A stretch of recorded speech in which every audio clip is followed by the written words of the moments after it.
Ya son 3 líderes latinos contagiados con COVID-19.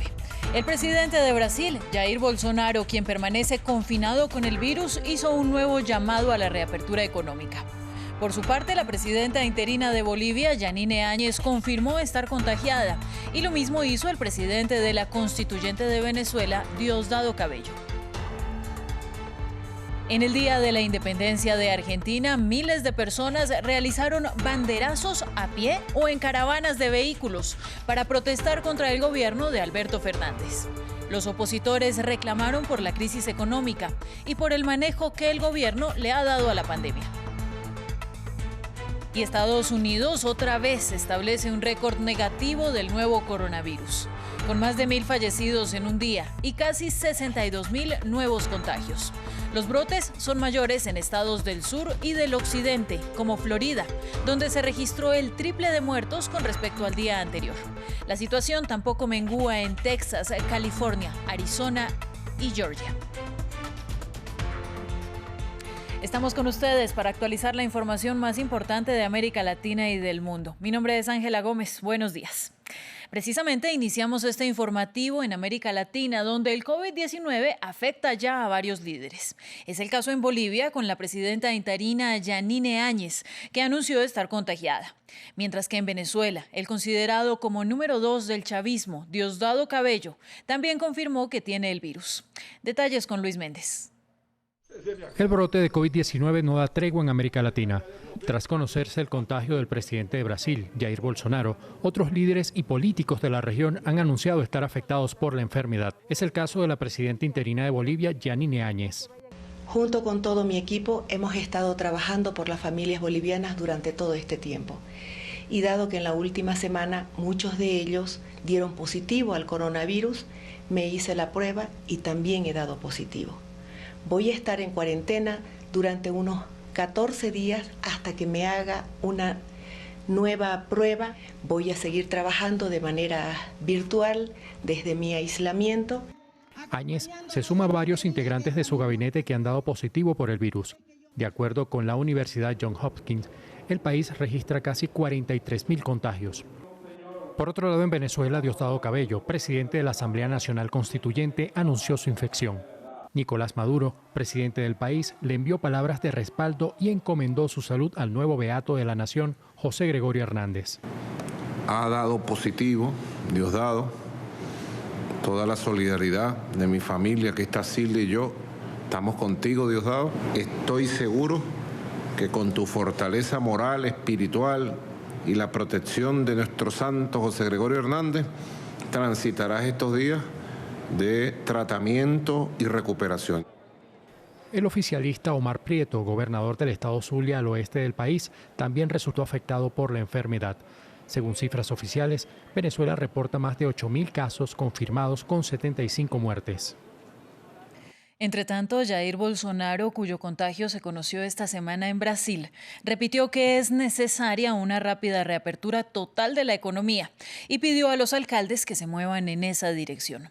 El mandatario dijo que de no hacerlo, la crisis será mucho peor que la generada por el COVID-19. Por otro lado, también invitó a los adultos mayores y a los inmunocomprometidos a protegerse de la enfermedad. En Brasil hay más de 1,7 millones de positivos y más de 69.000 fallecidos. Sin embargo, el presidente dijo que más gente murió el año pasado y sin pandemia. En 2020 muere menos gente por día. En 2020 han muerto menos personas por día que en el mismo periodo del año pasado. Es un hecho de que alguien necesita investigar mejor y llegar a una conclusión de por qué está muriendo menos gente, incluso en una pandemia, y que teniendo en cuenta todos los tipos de muertes, hay menos decesos que el año pasado. Menos gente que el año pasado. Miles de argentinos salieron a las calles del país en el Día de la Independencia para protagonizar la protesta denominada Banderazos contra el gobierno del presidente Alberto Fernández por el manejo del Ejecutivo de cara a la pandemia del coronavirus y por la crisis económica que afronta el país. Veamos el siguiente informe de Raúl Blanco.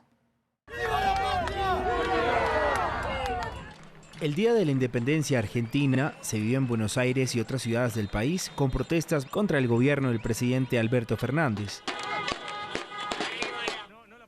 Los manifestantes expresaron su descontento por la cuarentena prolongada que derivó en la profundización de la crisis económica que se vive en el país. se está destruyendo la economía. Es una situación que es desastrosa de donde se la mire. Va a aumentar la pobreza, es peor el remedio de una enfermedad. Un montón de gente que no sabe qué hacer porque sus negocios están cerrados hace más de 110 días. Y por eso estoy acá. Creo que el gobierno tiene que escucharnos, tiene que decirnos cuál es el rumbo y nada, decirnos la verdad sobre todas las cosas, ¿no? Para Fernández no es tiempo para manifestar, sino para unirse. Que ninguna sociedad concreta su destino en el medio de insultos, en el medio de divisiones y fundamentalmente teniendo al odio como común denominador. Yo vine acá a terminar con los odiadores seriales. El confinamiento en Argentina comenzó el 20 de marzo y se considera una de las medidas de cuarentena más largas impuestas por cualquier gobierno desde el inicio de la pandemia. Según el Banco Central del país, se prevé una caída del Producto Interno Bruto de la nación en 2020 del 12% debido a la pandemia. Y revisemos las cifras mundiales del nuevo coronavirus. En el mundo hay más de 12.200.000 personas contagiadas, 6.700.000 recuperados y hay 555.000 fallecidos. Varios estados de Estados Unidos continúan registrando récord de casos de COVID-19, principalmente en el sur y en el occidente del país. En las últimas 24 horas, Florida registró el triple de muertes respecto al día anterior, con 120 fallecidos por el virus. El récord en este estado ilustra la compleja situación que enfrenta. Los trabajadores sanitarios han mostrado su preocupación ante el posible colapso de los hospitales si los casos no empiezan a descender. Alertas similares han llegado de otros estados en los últimos días. Con casi 9.000 nuevos casos reportados el jueves, más del 1% de la población de Florida está contagiada de COVID-19. El acelerado aumento está llevando a los hospitales del estado cerca de su límite. Casi la mitad de las unidades de cuidado intensivo de Florida se encuentran al 90% de capacidad y una de cada 5 está llena. Con toda honestidad, no sentimos que vayamos hacia alguna dirección positiva. Estuvimos bien por un tiempo, pudimos aislar la UCI de COVID. Tuvimos a todos los pacientes en un piso, pero esto llegó y tuvimos que abrir un segundo piso y un tercer piso y ahora vamos hacia un cuarto y quinto piso y no vemos que vaya a mejorar. El gobernador de Florida, Ron DeSantis, responsabilizó el aumento de positivos a un retraso en las pruebas. Indicó que quienes no tenían síntomas no tuvieron que aislarse mientras llegaban sus resultados. Parte del problema es que los resultados se demoran desde que se toman las pruebas. Si eres asintomático, bueno, ¿qué se supone que hagas? ¿Que te quedes en casa y esperes? Si no estás enfermo y luego presentas síntomas, necesitas saber si tienes coronavirus o algo más. El gobernador republicano ha sido ampliamente criticado por su respuesta a la pandemia. Se negó a cerrar las playas del estado para los días festivos de marzo y esperó hasta abril para establecer la cuarentena estatal. Relajó las medidas un mes después, aunque Florida está lejos de bajar la curva de contagios. Aún no hay orden de portar mascarillas en el estado y el gobernador ha ordenado que los estudiantes vuelvan a los centros escolares en agosto. En otras noticias, en France 24. Hoy Singapur realiza sus elecciones parlamentarias anticipadas en medio de la pandemia. El favorito es el Partido de Acción Popular, que ha gobernado desde la independencia de la ciudad-estado en 1965. El voto es obligatorio para los 2,67 millones de singapurenses convocados a las urnas, aunque los que tengan 37,5 grados de fiebre o más solo podrán hacerlo en la última hora de la votación con medidas especiales. En Polonia hoy es el último día de campaña previo a la segunda ronda de elecciones este domingo, que disputan el actual presidente ultraconservador Andrzej Duda, abanderado de valores tradicionales, y el proeuropeísta Rafał Trzaskowski, el liberal alcalde de Varsovia. En primera vuelta, Duda obtuvo 43,5% de los votos frente a 30,4% de Trzaskowski. Siguen las investigaciones en Seúl por la muerte del alcalde Park Won-sun, de 64 años, quien murió ayer jueves en un aparente suicidio. El mandatario dejó una nota de disculpa en su residencia antes de desaparecer, en la que pedía perdón por el dolor causado y explicaba qué hacer con sus restos. Medios locales han dado a conocer una denuncia de una ex asistente por supuesto acoso sexual, que las autoridades no han confirmado oficialmente y que podría estar relacionado con el caso. En Costa de Marfil, luego de la muerte del primer ministro Amadou Gon Coulibaly, queda la incertidumbre sobre quién sería el próximo presidente del país. Coulibaly había sido designado por el partido oficialista para ser el relevo del actual mandatario Alassane Ouattara. Los marfileños ya empiezan a hablar sobre los perfiles de los posibles candidatos a las elecciones presidenciales del próximo 31 de octubre. Veamos el siguiente informe de Andrea Amaya. La muerte del primer ministro marfileño deja una incertidumbre política a pocos meses de las elecciones presidenciales. Amadou Gon Coulibaly era el colaborador más próximo del presidente de Costa de Marfil, Alassane Ouattara, y además candidato para ser su reemplazo. Ouattara, de 78 años, dijo anteriormente que no se presentaría de nuevo un tercer mandato y así entregarle el poder a una nueva generación. Ahora todas las opciones están en la mesa. Hoy la situación es diferente. Es causada por una muerte. Es un caso de fuerza mayor y está claro que tenemos que volver a ver el análisis que el presidente hizo antes. En las calles, los marfileños opinan respecto a este vacío político que queda. Creo que el partido oficialista es organizado. Sabrán elegir a un candidato adecuado que pueda continuar el trabajo del primer ministro.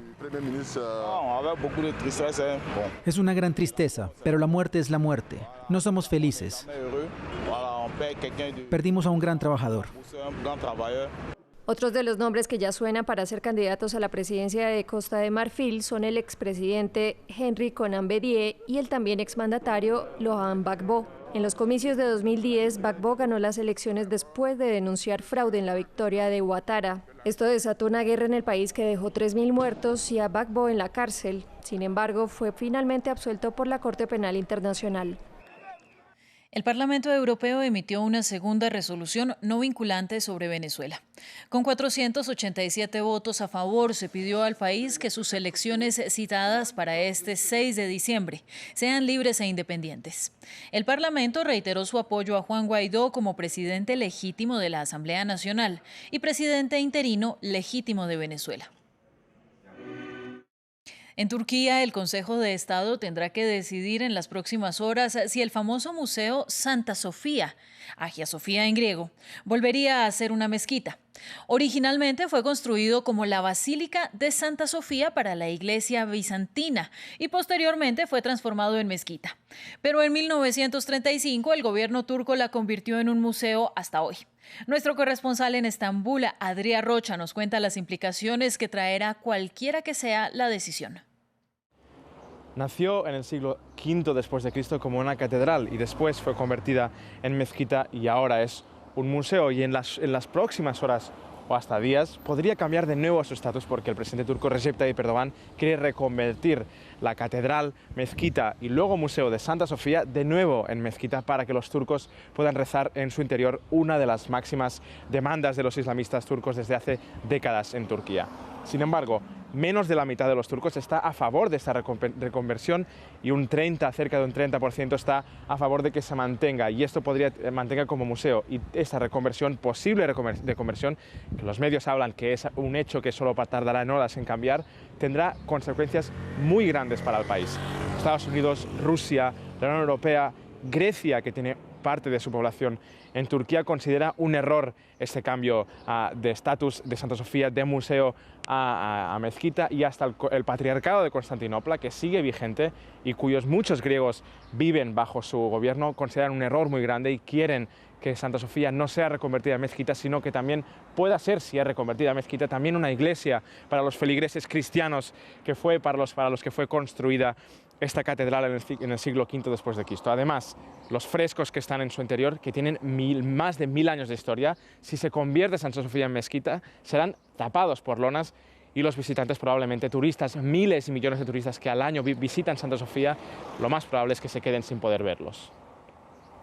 Fin del informativo. Usted siga con nosotros en France 24 y France24.com. Buenos días.